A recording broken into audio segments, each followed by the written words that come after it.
ચાલો વિદ્યાર્થી મિત્રો, ધોરણ 10 ગણિત પ્રકરણ 10 વર્તુળ લેક્ચર 2 માં તમારું સ્વાગત છે. કેમ છે મિત્રો? તમે લેક્ચર 1 ના પ્રશ્નો દાખલાઓ મેં તમને 7 આપ્યા હતા, એને બરાબર ગણી નાખ્યા છે મિત્રો? બહુ સરસ હતા. કેલ્ક્યુલેટરનો ઉપયોગ કર્યો ન હોય તો સારું. વર્ગમૂળ કાઢવા માટે અહીંયા લગભગ પૂર્ણાંકમાં જ વર્ગમૂળ આવ્યા હોય તો સરળતાથી નીકળી જાય. વર્ગમૂળ કાઢવા માટે ઘણી વખત તકલીફ પડતી હોય તો ઊંધું લેવાનું. કારણ કે કોઈ એવી સંખ્યા આવે આપણે તો એ સંખ્યાના વર્ગમૂળ કાઢવા હોય તો ઉલટેથી લેવાનું. મીન્સ કે તમને હું કહું, તમારે એક દાખલામાં 1296નું વર્ગમૂળ કાઢવાનું આવ્યું હતું. તો 1296નું વર્ગમૂળ તમારે કાઢવું હોય તો જો મિત્રો 1296નું વર્ગમૂળ આપણને મોઢે યાદ ન હોય, બની શકે ઘણાની યાદ એવું હોય પણ ન જ હોય એમ માની લ્યો, તો આનું વર્ગમૂળ કાઢવા માટે તમે બધી રીતનો ઉપયોગ કરી શકો. બરાબર? આપણે હેરોનના સૂત્ર મુજબ પાઠ પાડીને કરતા હતા, એવી રીતે પણ કરી શકાય. આમ નિશાની કરીને પણ કરી શકાય. પણ જ્યાં વર્ગમૂળ નીકળે જ છે એવું આપણે માની લઈએ તો એની સરળ પદ્ધતિ કેવી છે? તો કે 20નો વર્ગ કરો. 20નો વર્ગ મોઢે જ લખવાની જરૂર નથી, એટલે 400 તો હજી ઓછો છે. 30નો કરો તો 30નો વર્ગ 30 ગુણ્યા 30 એટલે 900, હજી ઓછો છે. 40નો કરો, ચોકો 16, 1600 વધી ગયો તો 30 ને 40 વચ્ચે આવે. ફાઇનલ થઈ ગયું. હવે 31, તો 31 ગુણ્યા 31 કરો તો પાછળ 1 1 1, તો આના જવાબમાં પાછળ 1 આવજો એટલે 31 નો આવે. તો મોઢે ચાલુ છે. 32 2 2 4 નો આવે. 33 33 9 નો આવે. 34 વાય 4 4, ચોકો 16 આવે. ગુણાકાર કરી જવાનો. 35 55 25 નો આવે. અને 36 66 36 આવે. કા 34 આવે કા 36 આવે. એક ગુણાકાર કરી જો એટલે ફાઇનલ. પેલા 10 10 ના ગાળે લેતું જાઓ, નજીક પહોંચી જાય એટલે પછી આ રીતે એ પદ્ધતિ છે આપણને થોડીક વધારે ટૂંકી લાગે જો વર્ગમૂળ નીકળતું હોય તો. ન નીકળતું હોય તો પણ મેં તમને યામ ભૂમિતિની અંદર એક ટૂંકી રીત બતાવી હતી, એ રીતે વર્ગમૂળ કાઢી શકો. પણ એવા દાખલા આમાં નહીં આવે. આમાં વર્ગમૂળ નીકળતું એવા જ હોય. ચાલો મિત્રો, એ દાખલા તમને બરાબર ફાવી ગયા છે. આપણે 7 દાખલા ગણ્યા હતા અને ચોક્કસપણે હું તમને 101% ગેરંટીથી કહું છું કે એવો દાખલો 1-2 માર્કમાં 100% પૂછાશે. 100% કેને કહેવાય? પૂછાયેલો જ પડ્યો છે એટલે 2 માર્કનો દાખલો પૂછાશે. ચાલો, હવે હું તમને આજે એક અલગ પ્રકારનો દાખલો શીખડાવું. બરાબર? એને ધ્યાનપૂર્વક છે એ જુઓ. હવે જો અહીંયા હું એ રકમ લખું છું, રકમ લખતો જાઉં છું અને સમજાવતો જાઉં છું, એટલે બરાબર જોજો. આ એક્સ્ટ્રા દાખલો છે. બરાબર? કદાચ પૂછે આપણને તો પણ આવડવો જોઈએ.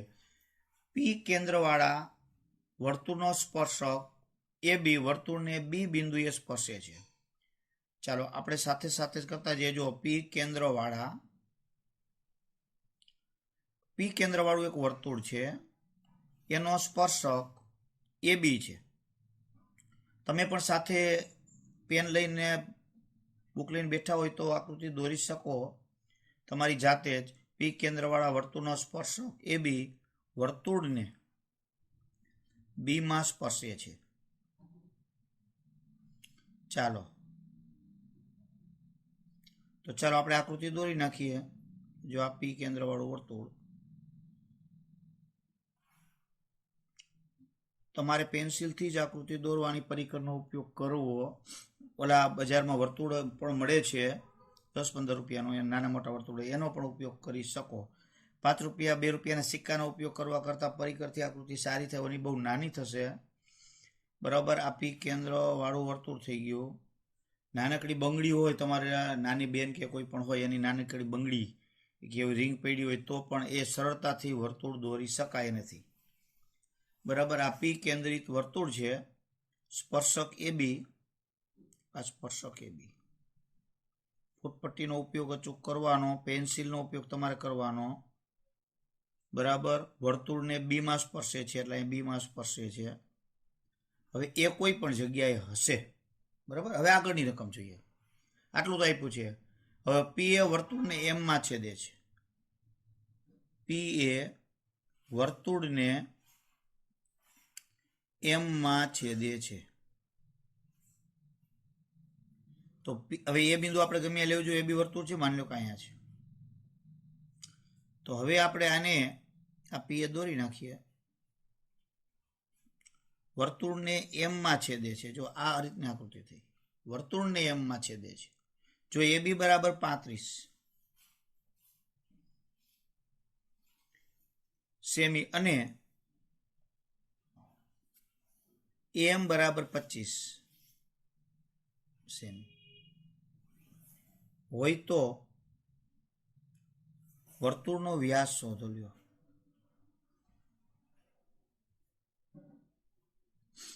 શું કીધું તમને? એ બી બરાબર 35. તો એ બી નું માપ 35 તમને આપી દીધું છે ઓલરેડી.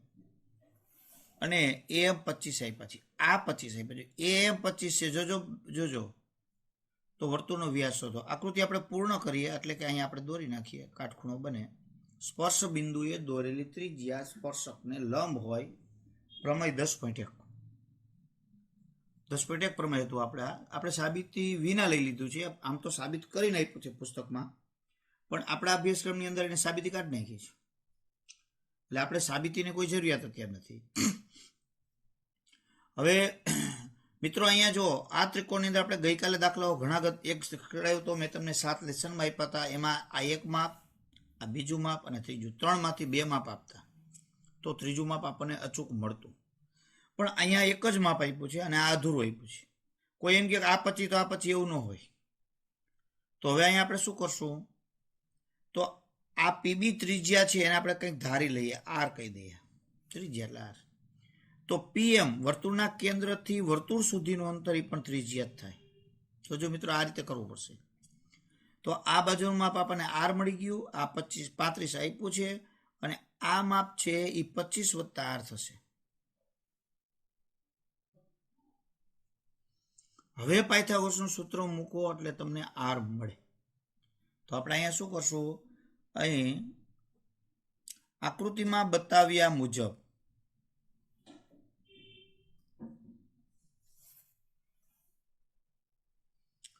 પીબી બરાબર પીએમ બરાબર આર ત્રિજ્યા, એમ બરાબર કેટલા છે? 25. તો તેથી એપી બરાબર 25 વત્તા આર. હવે આપણે ત્રિકોણ પીબીએ ખૂણો બી બરાબર 90 એટલે પાયથાગોરસનું સૂત્ર મૂકી દઈએ. તો પીએ સ્ક્વેર બરાબર પીબી સ્ક્વેર વત્તા એબી સ્ક્વેર. તો પીએનું માપ 25 વત્તા આર એનો સ્ક્વેર, પીબી આર એનો સ્ક્વેર અને એબી 35 એનો સ્ક્વેર. હવે 25 વત્તા આર એટલે 25 નો વર્ગ ને આર નો વર્ગ ખાલી ન થાય, વિસ્તરણ કરવું પડે. મિત્રો અહીંયા તરત જ આપણા મગજની ટ્યુબલાઇટથી ચાલુ થવી જોઈએ કે મિત્રો અહીંયા પહેલા પદનો વર્ગ એટલે 25 નો વર્ગ 625. 2 ગુણ્યા બંનેનો ગુણાકારી પદ અચૂક આવે જો દ્વિપદીના વર્ગના વિસ્તરણની અંદર. ભૂલાઈ ન જવું જોઈએ. હવે સ્કૂલ ચાલુ થશે ના ભૂલાણા એટલે ગયા જ કામ થયું. બેન્ચ ઉપર ઊભા રાખી દઈશ તમને, સાંભળી લેજો અને તમાચા ચડશે. 2 પહેલા પદનો વર્ગ 2 ગુણ્યા બંનેનો ગુણાકાર એટલે 25 ગુણ્યા 2 એટલે 50 આર વત્તા આર નો સ્ક્વેર બરાબર અહીંયા આર નો સ્ક્વેર. હવે અહીંયા 35 નો વર્ગ કરવો પડે. રફમાં 35 નો વર્ગ એટલે 35 ગુણ્યા 35 કરવા પડે, નહીતર પાછળ 5 આવે કોઈ પણના વર્ગમાં. તો મેં તમને એક રીત શીખવાડી છે, પાછળ 5 છે તો 5 નો વર્ગ પછી કરી નાખવાનો અને આગળની સંખ્યા પોતે અને એમાં એક ઉમેરો અને મળતી સંખ્યાનો આની સાથે ગુણાકાર. તો અહીં પોતે 3 અને એમાં ઉમેરો એટલે 4. તો 3 ગુણ્યા 4 એટલે 4 તરી 12, 1225. જો આ રીતે લઈ શકો. સાદુરૂપ આપીએ મિત્રો તો આ બધા પદને આ બાજુ લઈએ તો આર નો વર્ગ આ બાજુ એટલે માઇનસ થવાનો, એટલે બે બાજુ સમાન હોય એટલે ઉડી ગયા. તો અહીંયા વધ્યા 50 આર. 625 ને ઓ બાજુ જવા દઈએ, 1225 માઇનસ 625 તો 50 આર. તો આની બાદબાકી કરી નાખો. જો 25 એટલે બાદબાકી રફમાં કરવી ને 5 માંથી 5 જાય 0, 2 માંથી 2 જાય 0, 10 को लीधो 12 માં 6 જાય એટલે 600. તો r બરાબર 600 ના છેદમાં 50. એક એક શૂન્ય ગયા, 5 ઉડાડી દો તો 12. એટલે r બરાબર 12 સેમી. તમને એક જવાબ એટલે કે એની ત્રિજ્યા મળી ગઈ. આપણે વ્યાસ શોધવો છે તો અહીંયા આપણે લખીએ વ્યાસ d બરાબર 2r. વ્યાસ d એટલે ડાયામીટર ને r એટલે રેડિયસ, તો 2 ગુણ્યા r એટલે 12, 12 દુને 24 સેમી. મિત્રો આપણને વ્યાસ મળી ગયો 24 સેમી. વ્યાસ શોધવાનો એટલે ત્રિજ્યા શોધવાની. ત્રિજ્યા છે એનું ડબલ કરો એટલે વ્યાસ થઈ જાય. મિત્રો 2 માર્કની અંદર આવો દાખલો પૂછી શકે અથવા 3 માર્ક. આવા ચોપડીમાં દાખલા નથી, પણ આવા દાખલા આપણે પ્રેક્ટિસ કરવી પડે, કારણ કે આપણા સિદ્ધાંતને કનેક્ટેડ આ દાખલા ગણાય. તો આ રીતે આ દાખલો થાય છે. એટલે પ્રેક્ટિસ એકવાર આ દાખલાની હજી કરી લેજો. તમારે અંદર હોય તે રકમ મેં તમને અહીંયા લખીને આપી જ છે, આપણે કરી શકાય. અહીંયા જો આ પ્રશ્ન નમૂનાનું પ્રશ્નપત્ર હમણાં બોર્ડે બહાર પાડ્યું, એમાં 2 માર્કમાં છે. લ્યો, એક વર્તુળ દોરો. એક વર્તુળ દોરવાનું, એની અંદર જે પૈકી એટલે એમાં એક વર્તુળનો સ્પર્શક દોરવાનો, બીજી વર્તુળની છેદિકા દોરવાની, અને આ બે છે આ છેદિકા હોય તેવી આપેલ રેખા, એક રેખા આપેલી છે તેને સમાંતર હોય તેવી 2 રેખા દોરવાની. શું કહે છે? એક વર્તુળ દોરો. તો આપણે વર્તુળ દોરી નાખીએ. હાલો, તો આ માનો કે આપણે પેન્સિલથી દોરીએ તો આ વર્તુળ થઈ ગયું.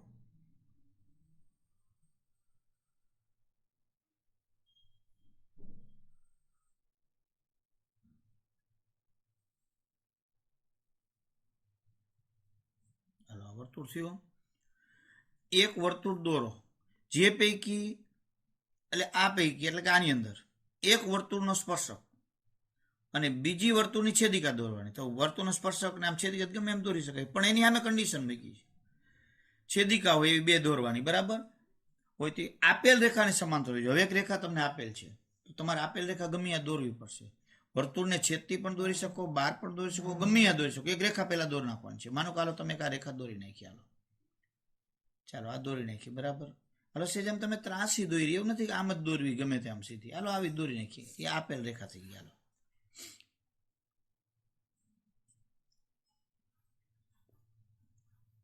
અહીંયા આપણે લખી નાખીએ આ રેખાને, આપણે ગમે તે નામ એલ આપી દઈએ. બરાબર. હવે એક સ્પર્શક દોરવાનો પડી, આને સમાંતર દોરવાનું છે. જો એટલે આપણે આમ ફૂટપટ્ટી મૂકીએ અને આપણને લાગે કે 2 સમાંતર થયા છે અને એક જ બિંદુમાં સ્પર્શે. કોઈ કે અહીંયાનો દોરીને આ બાજુ દોરી તો હાલે. સ્પર્શક આમ સ્પર્શક તમે નહીં દોરી શકો. શું કામ? તો આને સમાંતર નહીં થાય.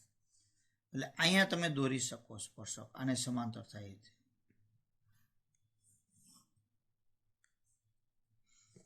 બરાબર. અને આને આપણે નામ આપી દઈએ એમ.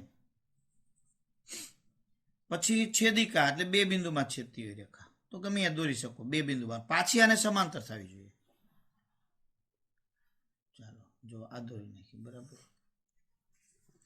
આને નામ આપી દઈએ આપણે ટી.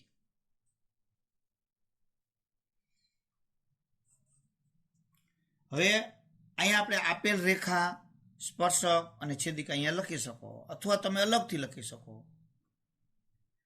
એલ એ આપેલ રેખા,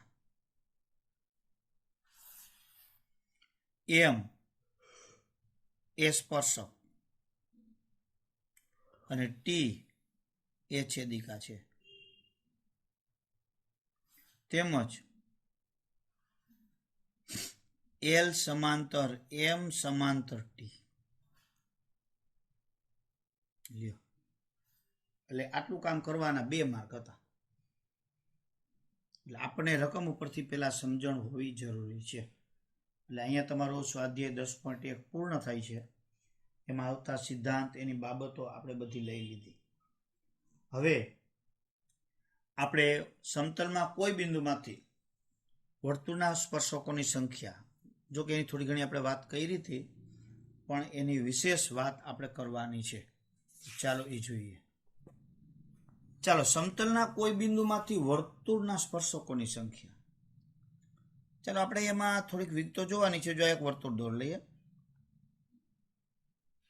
ચાલો હવે મારે આ વર્તુળ છે એ જે સમતલમાં છે, એટલે આ પાનું એક સમતલમાં છે, એ આલ્ફા નામનું સમતલ કે ગમે તેવું નામ આપી શકો, અથવા તો આપણે જનરલી વિચારીએ કે આ એક સમતલ થયું, એના ઉપર આ વર્તુળ છે. હવે મારે આ સમતલ ઉપર બિંદુ લેવું છે, તો હું કઈ કઈ જગ્યાએ બિંદુ લઈ શકું? તો એક વર્તુળની અંદર લઈ શકો, એક વર્તુળ પર લઈ શકો, અને વર્તુળની બહાર લઈ શકો. માની લો કે મેં આ વર્તુળની અંદર બિંદુ લીધું, હાલો આ પી નામનું બિંદુ. તો હવે આ પી બિંદુમાંથી પસાર થતી અથવા તો પી બિંદુમાંથી વર્તુળને મારે સ્પર્શક દોરવો હોય તો ન દોરી શકો, કારણ કે આ પી માંથી હું સ્પર્શક દોરવા જાઉં તો જો વર્તુળને કેટલા બિંદુમાં છેદી નાખે? 2માં. આમ દોરવા જાવ તો આમ 2 થાય, કોઈ પણ જગ્યાએ 2 બિંદુ થાય છે.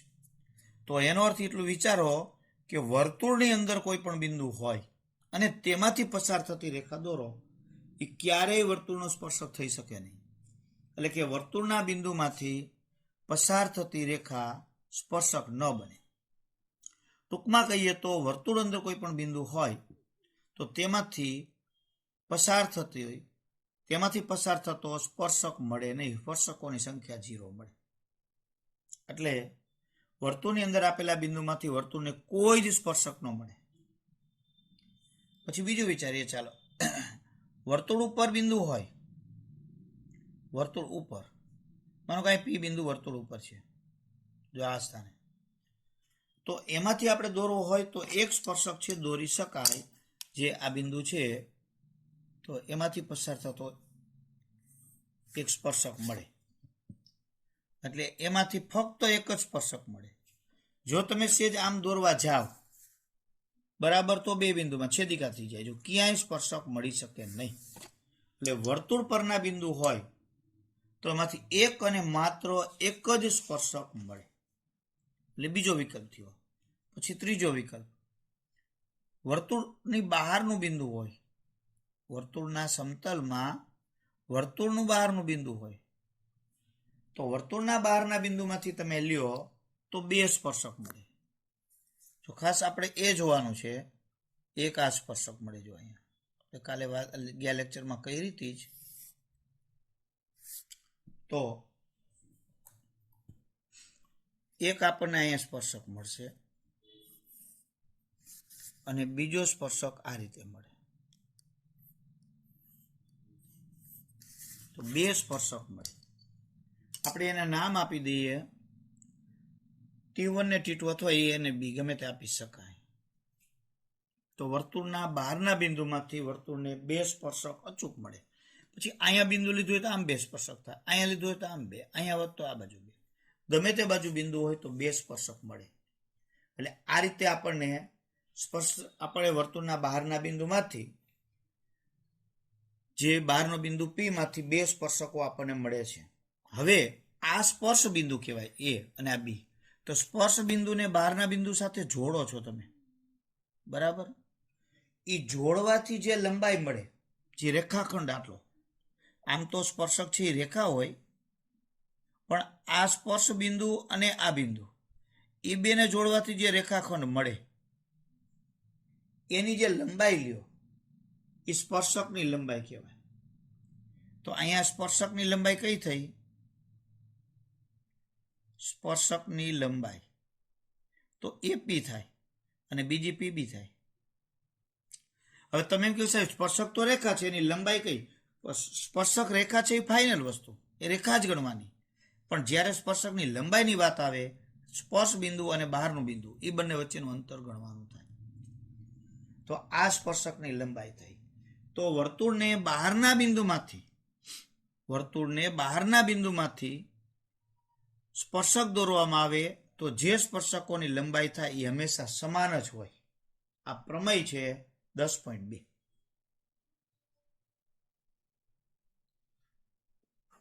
તો પ્રમેય 10.2 શું કહે છે? વર્તુળની બહારના બિંદુમાંથી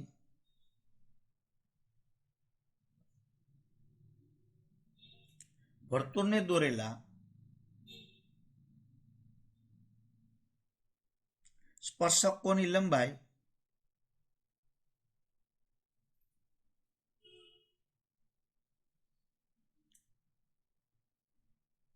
સમાન હોય છે.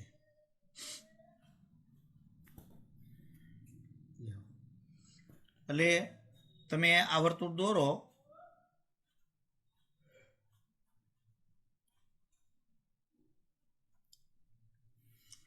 બરાબર, અને બહારનું બિંદુમાંથી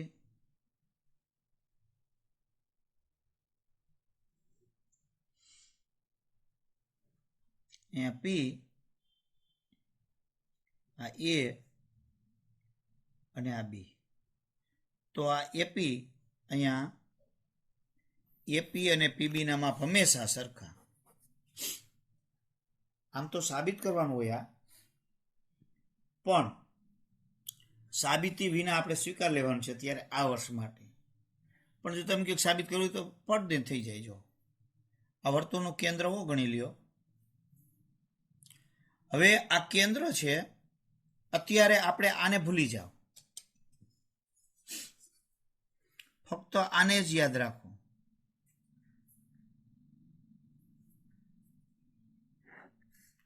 બરાબર, આને ભૂલી જાઓ. તો સ્પર્શ બિંદુ એ દોરેલી ત્રિજ્યા સ્પર્શકને લંબ હોય, અને આ ઓપીને જોડી દો. મિત્રો જો એકદમ ઈજી વસ્તુ છે, દાખલો જ ગણાય, પ્રમેય ગણાય જ નહીં. તો આ ત્રિકોણ OAP માં છે, તમે સૂત્ર લગાડો, કારણ કે એ 90 નો થયો. જો તો પાયથાગોરસનું સૂત્ર મૂકો તો OP નો સ્ક્વેર બરાબર OA સ્ક્વેર વત્તા AP સ્ક્વેર. તો આ તો ત્રિજ્યા છે, તો એની જગ્યાએ આપણે ત્રિજ્યા મૂકી દઈએ. OA એટલે ત્રિજ્યા R નો સ્ક્વેર. હવે આને જોડી દઈએ તો એ પણ સ્પર્શ બિંદુએ દોરેલી ત્રિજ્યાથી લંબ થાય. તો ત્રિકોણ OBP માં ખૂણો B બરાબર 90, તો એમાં સૂત્ર મૂકી દઈએ તો OP સ્ક્વેર બરાબર OB સ્ક્વેર વત્તા PB સ્ક્વેર. પણ એમાં OB પણ ત્રિજ્યા જો મિત્રો, તો OP સ્ક્વેર બરાબર R નો સ્ક્વેર વત્તા PB સ્ક્વેર. નંબર 2, તો એક નંબર OP ના સ્ક્વેર બરાબર છે 2 OP ના સ્ક્વેર છે, બે સરખાવી દો. તો શું થશે? R નો સ્ક્વેર વત્તા AP સ્ક્વેર બરાબર R નો સ્ક્વેર વત્તા PB સ્ક્વેર. આ બે ગયા, આ અંતર છે તો એનું વર્ગમૂળ એટલે ધન જ થાય. AP બરાબર PB સાબિત થઈ ગયું. આ સાબિત કરી શકાય. તો AP ને PB ના માપ હંમેશા સરખા, હંમેશા. આનું માપ 8 તો આનું 8, 10 તો 10, 12 તો 12. તો દાખલા ચાલુ. એટલે સાચા ખોટામાં પૂછાય, કોઈ પણ પૂછાય. તો આ રીતે આપણે લઈ શકાય. હવે બીજો સિદ્ધાંત આપણે જોઈએ. જો બરાબર મિત્રો આટલો યાદ રહી ગયો હશે. તો હવે આ વસ્તુ એમનેમ જ છે. હવે બીજો એક્સ્ટ્રા સિદ્ધાંત પણ આપણે શીખવાનો છે, જે તમારે દાખલાની અંદર ક્યાંક ક્યાંક સાબિત કરેલો હોય. એ બધી વસ્તુ આપણે જોતી જવાની છે. આપણે સમજાવવાનું પૂરું નથી થઈ જતું અહીંથી. આમ જુઓ તો તમારી ચોપડી મુજબ પૂરું થઈ ગયું. પણ આપણે રાઇડરો છે, જે રાઇડર, એના જે સિદ્ધાંત છે એ સિદ્ધાંત સમજશો, સાબિત ન કરી કાંઈ નહીં. સિદ્ધાંત અચૂકપણે સમજશો.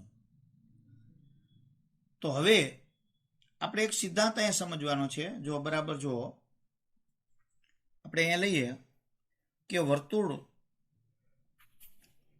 O કેન્દ્રિત, હાલો આપણે લઈએ O કેન્દ્રિત વર્તુળના બહારના બિંદુ P માંથી દોરેલ સ્પર્શકો વર્તુળને A અને B માં સ્પર્શે છે.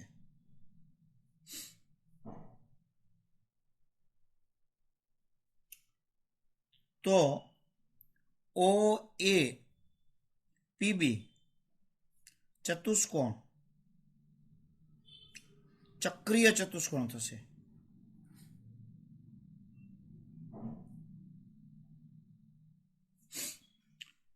આપણે આમ કહી શકીએ ચક્રીય ચતુષ્કોણ થશે.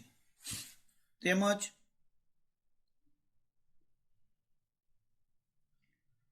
ખૂણો O અને ખૂણો P એ પૂરક થશે. લ્યો, જો કે આ પૂરક થાય એટલે જ ચક્રીય ચતુષ્કોણ થાય. બે ઉલટું સુલટું. હવે બરાબર જો ઓ કેન્દ્રિત વર્તુળ લઈએ આપણે. જો આ ઓ કેન્દ્રિત વર્તુળ,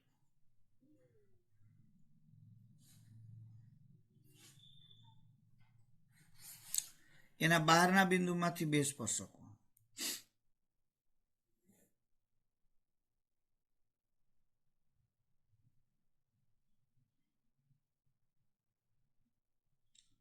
આ પી બિંદુ, કેન્દ્ર ઓ, સ્પર્શક આપણે કઈ એ અને અહીંયા બી, ગમે તેમ. બરાબર, એટલે આ સ્થિતિ થઈ ગઈ.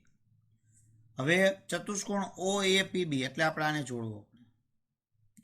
આ સ્પર્શ બિંદુએ દોરેલી ત્રિજ્યા એટલે સ્પર્શકને લંબ.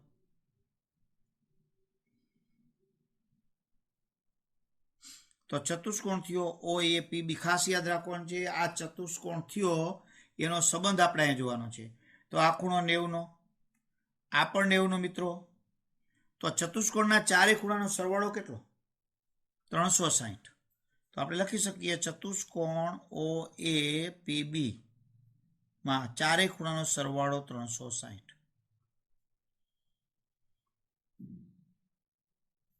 તો 4 નો સરવાળો 360, પણ એનું માપ ને બીનું માપ તો 90 છે. તો આ 90, બીનું માપ એ 90. તો 90 ને 90, 180 ઓબજન બાદ થઈ જાય, એટલે ઓ અને પી નો સરવાળો 180 આવ્યો. તો જે બે ખૂણાનો સરવાળો 180 હોય પૂરક થાય. તો મિત્રો આપણે ખાસ યાદ રાખવાનું છે, રચનાની અંદર પણ ઉપયોગ થશે, આમાં પણ ઉપયોગ થશે. આ સિચ્યુએશનની અંદર વર્તુળના બહારના બિંદુમાંથી બે સ્પર્શક દોર્યા હોય તો આ બે ત્રિજ્યા છે, ત્રિજ્યા બંને છે, જોજો મિત્રો, અને આ બંને છે, આ ત્રિજ્યા છે અને આ સ્પર્શકની લંબાઈ છે.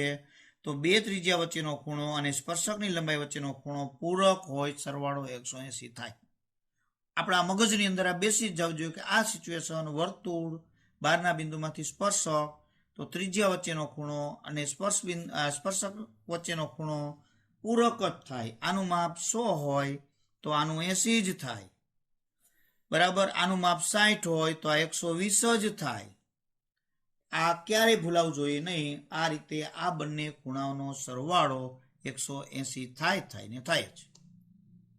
આપણે ખાસ આ યાદ રાખવાનું છે.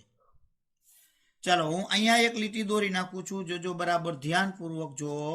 પી અને ઓ ને હું જોડું છું. આ બધા સિદ્ધાંતો યાદ રાખવાના છે, એકેય ભૂલાઈ જવાનો નથી.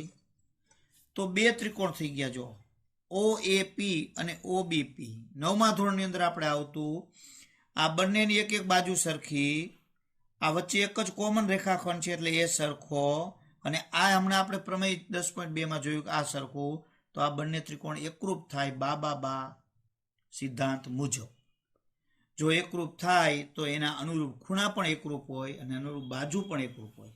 જો સમરૂપતાની કોઈ જરૂરિયાત નથી, એકરૂપ જ થઈ જાય છે. તો એના ઉપરથી આપણે અત્યારે સાબિત નથી કરવું, પણ યાદ રાખો આ સ્થિતિની અંદર આ બંને ત્રિકોણ એકરૂપ થયા હોય. આકૃતિ દોરીને, નવી આકૃતિ દોરીને તમને બતાવી દઉં. બરાબર, એટલે સમજાઈ જાય. બરાબર, આ વર્તુળ છે, આ બહારના બિંદુમાંથી બે સ્પર્શકો થયા, અહીંયા પી, અહીંયા એ બી, કેન્દ્ર ઓ, આ રીતે છે. અને આને હું જોડી દઉં મિત્રો. બરાબર, તો આ બંને ત્રિજ્યા સરખી, આ બંનેના માપ તો સરખા આપણે સાબિત કર્યા, અને આ કોમન છે એટલે આ બંને એકરૂપ ત્રિકોણ થયા. તો આ બંને ખૂણાના માપ સરખા થશે. જો આ ખૂણાના માપ સરખા હોય તો આ કોણ દ્વિભાજક હોય. તો આ પણ ખૂણાના માપ સરખા થશે, તો આ પણ કોણ દ્વિભાજક થયો. તો આ બંનેના માપ સરખા, આના સરખા.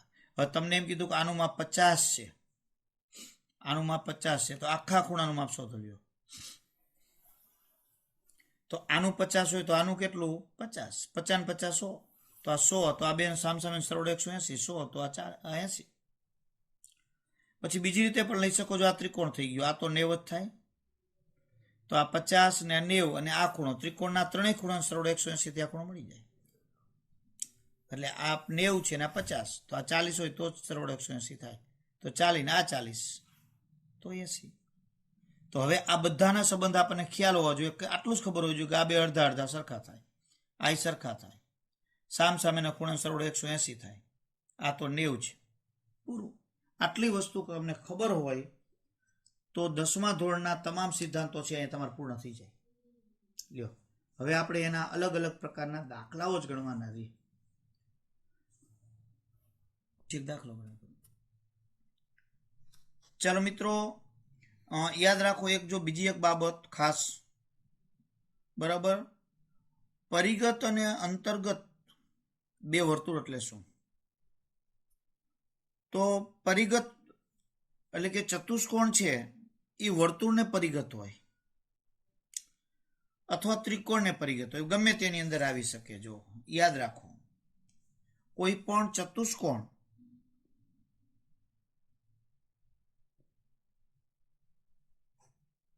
અથવા તો ત્રિકોણ એ વર્તુળને પરિગત, પરી એટલે બહાર, આજુબાજુ, ત્રિકોણ કે ચતુષ્કોણ વર્તુળને પરિગત છે. તો જો ચતુષ્કોણ હોય તો આ વર્તુળ છે, એ વર્તુળને ચતુષ્કોણની ચારેય બાજુ સ્પર્શે.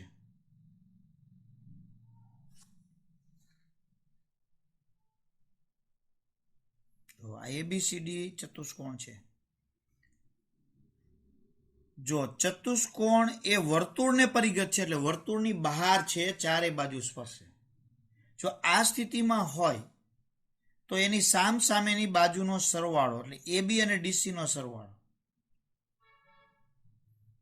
બીજી સામ સામેની બાજુના સરવાળા જેટલો થાય, એડી વત્તા બીસી. આ યાદ રાખો, પરીક્ષામાં 1 માર્કમાં પૂછી નાખે. માની લો કે આનું માપ 10 છે અને આનું માપ છે 4.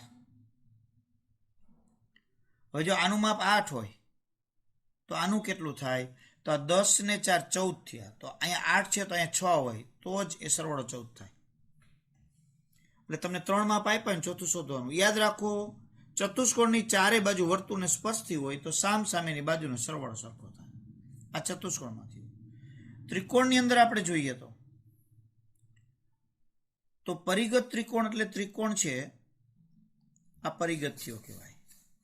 એમાં બાજુ સંબંધી કોઈ સિદ્ધાંત નથી, પણ આ પરિગત કહેવાય. હવે અંતર્ગત લઈએ તો આપણે લઈએ ચતુષ્કોણ કે ત્રિકોણ, બરાબર, એ અંતર્ગત.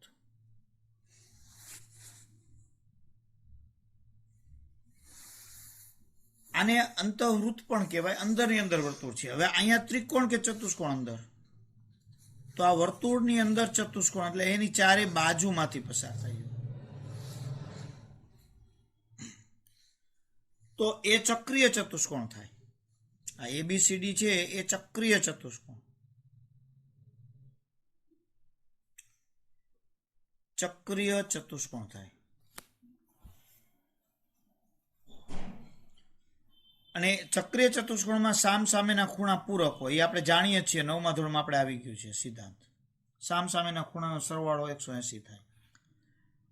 ત્યાર પછી આ રીતે લ્યો તો ત્રિકોણ છે એ અંતર્ગત થયા. જો અંતઃવૃત્ત અથવા અંતર્ગત.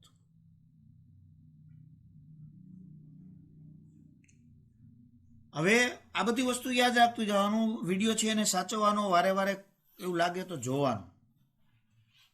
હવે હવે આપણે ચતુષ્કોણની અંદર જો આ બાબતો પણ આજે બધી આ જ વસ્તુ બધી આવશે, સમજવાની અને યાદ રાખવાની છે. હવે અહીંયા આપણે ચક્રીય ચતુષ્કોણ છે ક્યારે? ચતુષ્કોણ અંદર હોય તો. પરંતુ હવે વર્તુળની અંદર જે ચતુષ્કોણ છે અંતઃવૃત્ત તો અંદર વર્તુળ એને અંતઃવૃત્ત કહેવાય. આ પરિવૃત્ત. તો જે ચતુષ્કોણના ચારે શિરોબિંદુ વર્તુળ ઉપર હોય એ ચક્રીય ચતુષ્કોણ થાય. પણ એ ચક્રીય ચતુષ્કોણ છે એ ચતુષ્કોણ કેવો હોય તો કેવો બની જાય? તો આપણે કહીએ, જો ચક્રીય ચતુષ્કોણ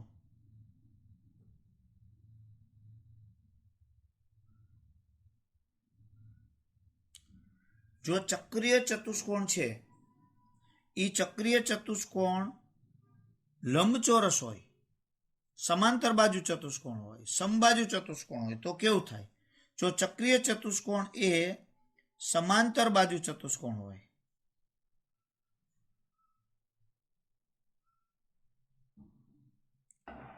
तो ते लंबचोरस ज होय।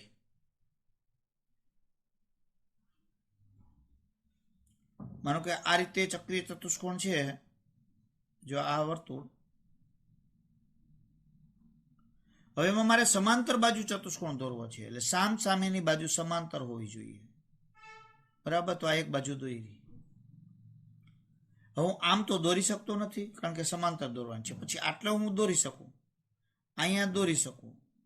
માની લ્યો કે મેં આટલે દોરી, હાલો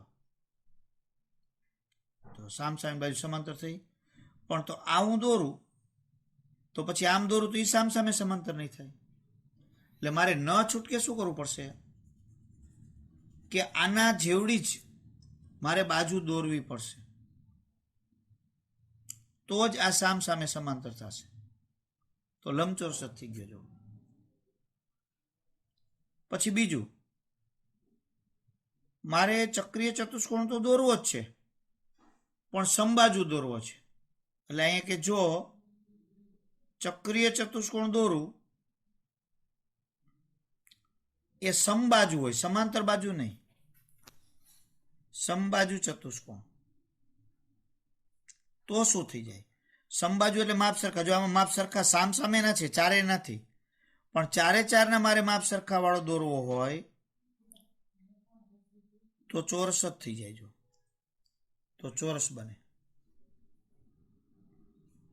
એટલે ટૂંકમાં આપણે શું કહી શકીએ, જો ચક્રીય ચતુષ્કોણ એટલે કે ચ ચ એ સબાચકો તો લંબચોરસ, અને જો ચ ચ એ એટલે ચક્રીય ચતુષ્કોણ એ સમબાજુ તો એ ચોરસ થાય। એટલે આ રીતે આ બાબતો પણ આપણે આજ યાદ રાખવાની છે, કારણ કે એવું કંઈક ને કંઈક આપણને પૂછી શકે। તો મિત્રો આજે ફક્ત ને ફક્ત જો દાખલા બહુ ઓછા લીધા છે, એકાદો દાખલો શીખડાવ્યો, બાકી બધા સિદ્ધાંતો શીખડાવ્યા છે। તો સિદ્ધાંતો છે એને બરાબર ધ્યાનપૂર્વક સમજી લ્યો, એટલે આવતા લેક્ચરની અંદર જે કાંઈ આપણે થોડા ઘણા દાખલાઓ છે એ અને બીજી વિશેષ દાખલાઓ છે એ બધા આપણે શીખડાવીશું, જેથી કરીને પરીક્ષાની અંદર આપણને કાંઈક ને કાંઈક પૂછાય તો આવડે। હજી 2 વર્તુળોના સામાન્ય સ્પર્શકની પણ વાત બાકી છે, દાખલાઓમાં બહુ વાર લાગે એવું નથી, પણ થોડી ઘણી વસ્તુ બધી શીખડાવીશું, જેથી કરીને આપણને એ બધી વસ્તુમાંથી ક્યાંયથી પણ પૂછે તો આપણને એ તમામ વસ્તુ છે એ આપણને આવડે। તો આજે જે છે વિડીયો ચલાવ્યો એને બરાબર ધ્યાનપૂર્વક 2 થી 3 વખત સમજી લેજો। તો જવા દે વસ્તુ।